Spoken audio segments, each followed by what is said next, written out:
Well, good morning, Sam. Delighted to welcome you as our second guest on the new QM podcast. And QM podcast designed to give us insights into life here and into giving us that opportunity to get to know a few members of our community. So thank you very much for joining me on the sofa here in Winter Garden. And we're going to hear a little bit about music.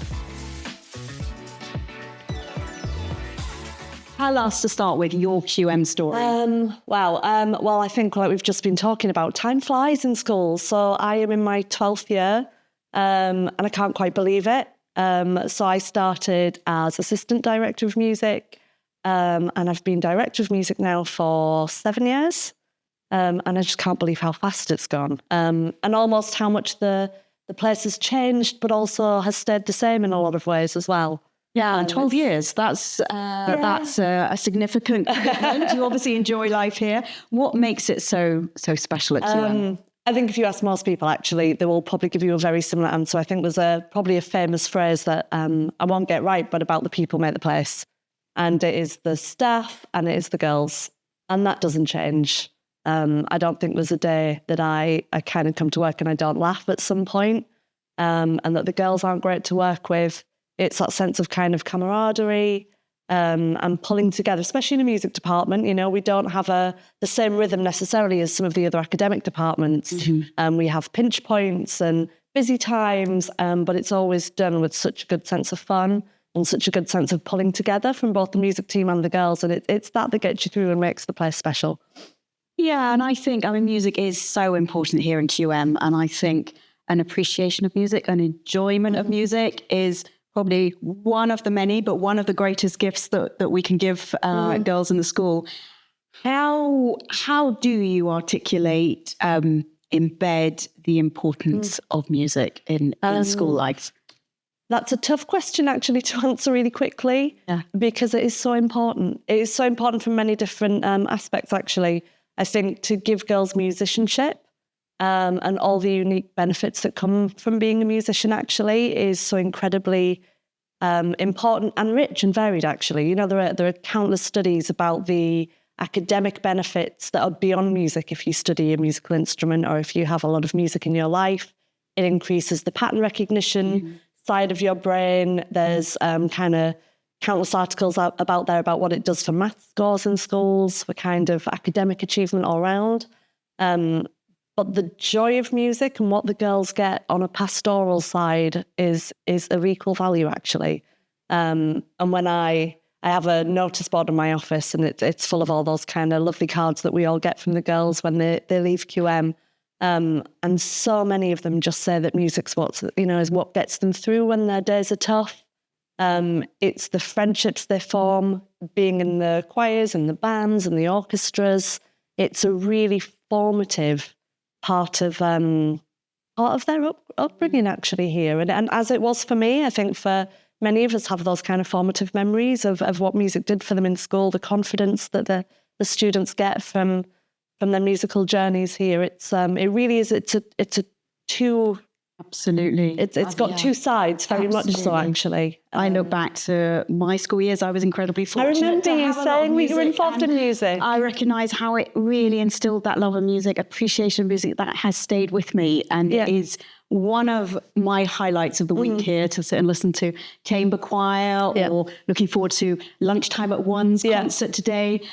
There's such inspiring music here. The quality of what the girls produce with all of your support. What are those ingredients of those chamber choir, orchestra, musical ensembles? How do you get them producing what they do week in, week out? And I think that is definitely a particular strength that we have here, actually. For the purposefully small size that we are and small talent pool, I think that the girls output a huge amount of breadth, and I definitely believe that the girls' time is valuable. So if we're going to do something, we should give it value and do it well. And the girls I work really hard to make sure that the girls give the music that respect. I think music builds a lot of confidence and resilience. But to do that in a rehearsal, I think there's two things. You've got to get the entire team ethos seeing the value in what you're doing. That music needs respect. If we're all here for that common purpose, it's got to be a big enough challenge and important enough to them that they want to do that well.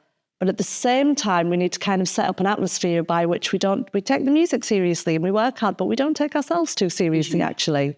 And I think when you can get that balance right, then the girls are empowered to give everything they've got, which allows us to get that kind of quality. You know, you've got to get rid of that fear, and that's so hard in music sometimes. So yeah, we have to kind of find that balance. We have a lot of fun in rehearsals, but we work hard. And it really is kind of that balance, I think, that allows us to push them to the kind of high quality that we do with those bigger ensembles, for sure. And you can tell when they're performing, they're enjoying it. Yeah. They are working as a team, you know, supporting each other, but it really is, it's beautiful. And I think it will undoubtedly be something that stays with them all for life. And I was just in chapel the other morning, listening to another beautiful performance from Jane McQuire, and just reflecting, looking at our QM hymn book, and I remembered that I have a copy of my old school hymn book somewhere at home, and it was something that it stays with you. It gives you that appreciation of what music brings and the community, opportunities to bring the community together as well. And of course, there are those fun moments. It is also that pathway that some girls will choose to follow later on. Just talk me through how we do each year have a number of girls who go on to study music. What opportunities are there? How does that look in terms of a pathway through the school for them, for those who really are aspiring up there? And we do. We have lots of girls each year, actually. And in fact, I can't remember in the last 12 years ago when we haven't sent one of our girls off on that career path. And that might be practical musicianship. Actually, some of them go looking for a music degree that is very equal from a good university as any other humanities degrees. And they've found their way into kind of the arts direction, arts charities kind of management routes as well. So it's rich and varied, which is brilliant. I think all girls obviously get their academic music from the start here once a week at Key Stage 3. So that's, as we know, years 1 to 3. Then GCSE is where those girls who really specialise and are finding their feet with their own music specialism can opt to take kind of a more specialised route. We've had a very successful academic results record with GCSE and A-level, actually. And then the girls can choose to go into A-level.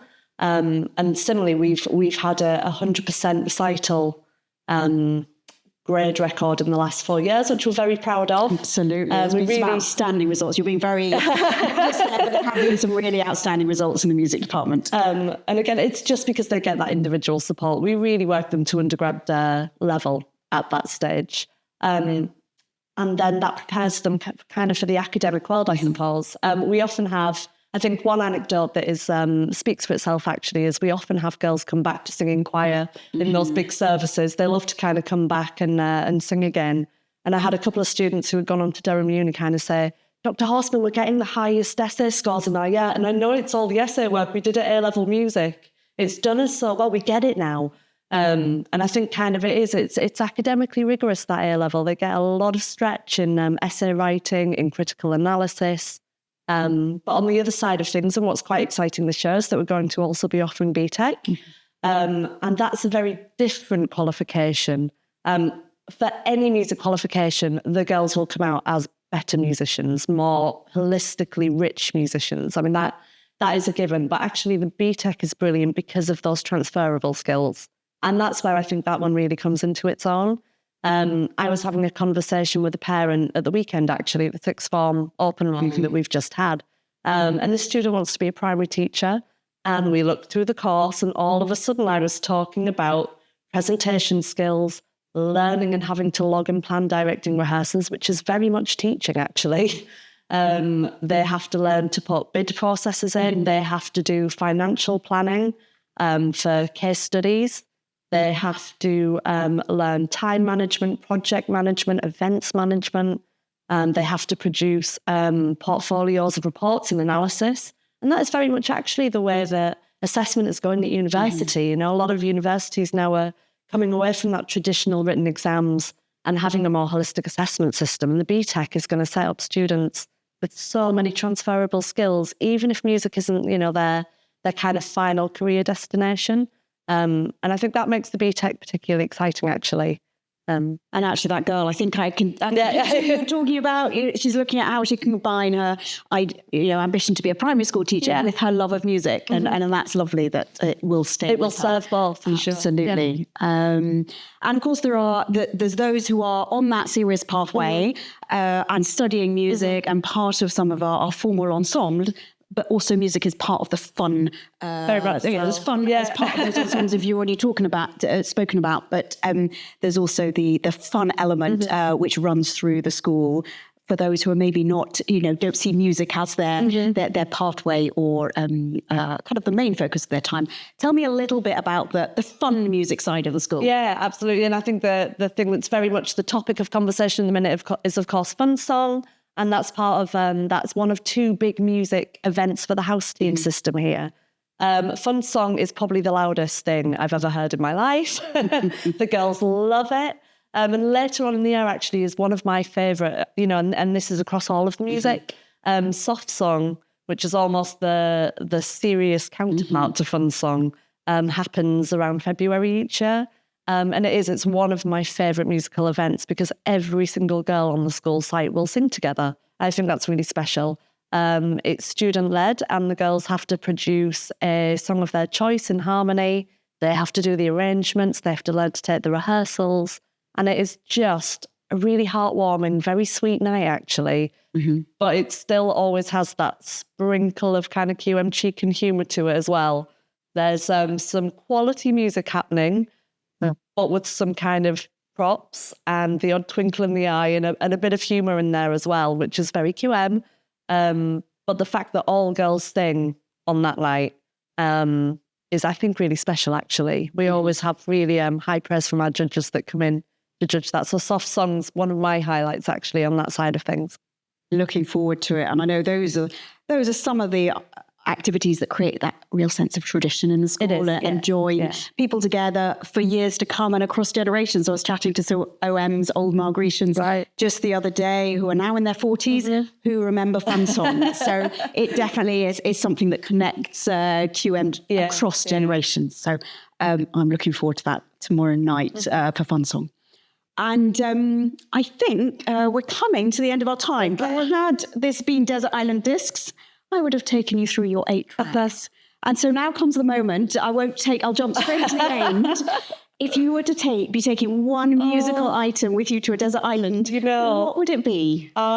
We talked about this earlier in the week and you mentioned this question and I have been agonising and I am still struggling. I might have to barter for a quick 5. Okay, quickly, yes. Really quickly. What are you going with? So, quick 5, it would be Fergus McCready, who's actually a Scottish jazz up-and-coming artist.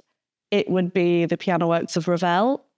It would be a British indie band from the 90s called Gomez that no one knows about anymore, but is very dear to my heart through my times at university. It would be Stop Making Sense by Talking Heads.